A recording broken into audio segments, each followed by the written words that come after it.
Well, welcome to the book of Ecclesiastes, or also translated to be called The Preacher.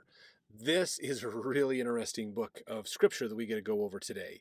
Uh, One thing, a little bit of historical background on this book. There was basically a rabbinical discussion. A bunch of rabbis got together around 90 CE in let's see, the city was Yavni, I think is how that's how it's pronounced. And they were discussing about what do we do with a lot of this Hebrew literature.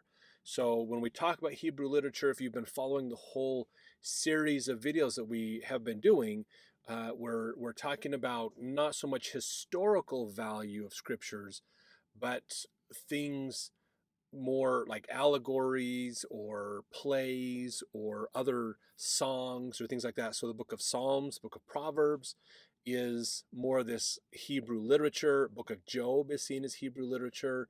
Ecclesiastes, Song of Solomon. This is a lot of these books that are right here lumped together are considered the Hebrew literature basically. So it's not historical, it's more of talking about other things. And a lot of it's been talking about concepts of the gospel or the teachings of the church at the time. So that's around the 90 CE, they had decided in this discussion that, yeah, we should probably put Ecclesiastes uh, in the Bible, same with Songs of Solomon. Probably my guess is because they attribute these commonly to Solomon. We can't say for sure. From what I understand, modern scholars can't prove definitively, but that Solomon wrote all of it, or that it wasn't written. It wasn't a bunch of wisdom that Solomon had that somebody else wrote together in a narrative. Uh, there's still some debate on some of those things, but it doesn't necessarily mean that the teachings are false. Teachings can still be true, even if it's not directly from Solomon himself, kind of a thing. But this is most likely this was written by the Ecclesiastes was written by Solomon. And a lot of that comes to when you read it, it kind of reads like Solomon. From what we know about Solomon's life, this is the kind of stuff he would have written. So I think it's pretty safe assumption to make that Solomon wrote the book of Ecclesiastes. Now, this book reads different than what we've gone through in Psalms and in Proverbs. So those have been more talking about concepts and ideas. Uh, Ecclesiastes tends to be more of a conversation between you, the reader, and the writer.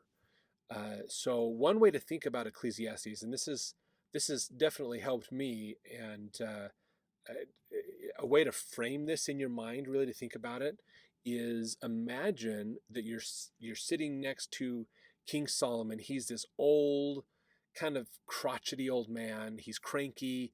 He's just kind of sick of the world. He's got that chip on his shoulder for the world. Like a lot of, as you get older, you just kind of don't care about the world as much anymore. Kind of that kind of an attitude, like Grumpy Old Man, or if you think of Secondhand Lions, that movie, you can kind of picture like Robert Duvall's character as you read Ecclesiastes. So imagine, Solomon is next to you. He's this crotchety old man, and he's teaching you wisdom from his life to help you better your life. This is a fun perspective to take. So thanks, Jared Halverson, for recommending that on your podcast. So let's get in and start reading these chapters now. So chapter 1, again, definitely is going to read like you're talking to this old guy who's decided that life isn't the way he thought it was when he was in his youth.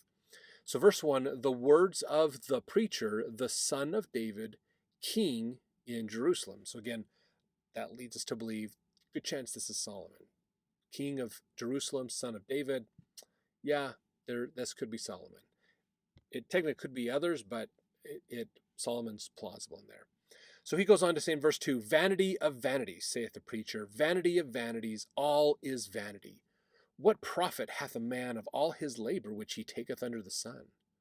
One generation passeth away, another generation cometh, but the earth abideth forever.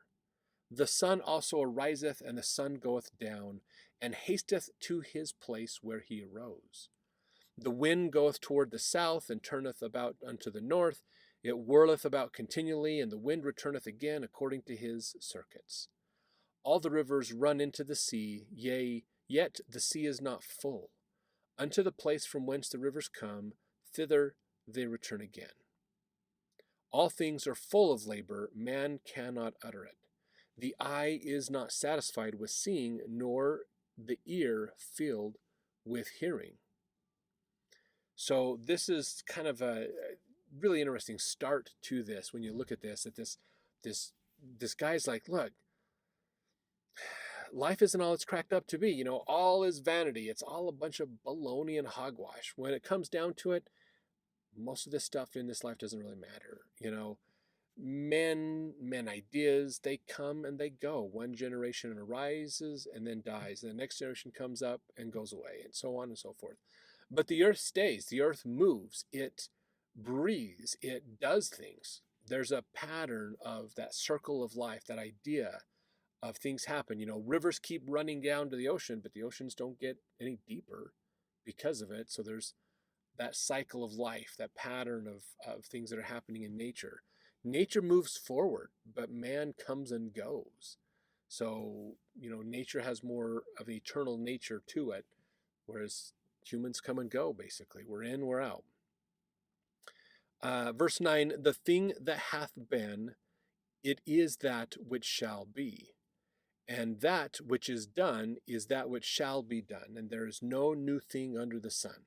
So kind of in verse 9, it's kind of like this idea of, you know, you do what you got to do, and then it's just what is. What happens is what happens. You make your choices, and it just happens. But there's really, you know, history doesn't become new. It just repeats itself, basically. Verse 10, he says, is there anything whereof it may be said, see, this is new. It hath been already of old time, which was before us. So again, history repeats itself. It just comes back around, basically. 11, verse 11, there is no remembrance of former things, neither shall there be any remembrance of things that are to come with those that shall come after. So this is getting the idea of it all comes and it goes. You know, empires rise. They're around for a while, they collapse, they fall apart, they get covered in dust, people forget about them, and they move on, and we don't even think about it anymore. Even by this day and age, there's been generations of people that have come up and have gone away, and they just don't exist anymore, basically. It's all in history. Verse 12, I, the preacher, was king over Israel in Jerusalem, and I gave my heart to seek and search out by wisdom concerning all things that are done under heaven. This sore travail hath God given to the sons of man to be exercised therewith. Now, if you look in the footnotes for wisdom, it's, or not wisdom, but the sore travail. This sore travail hath God given.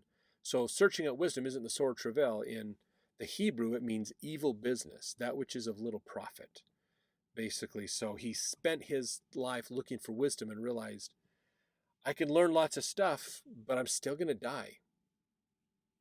What good is all that knowledge going to do me, basically? This is the challenge of life, is that everything's going to come to an end.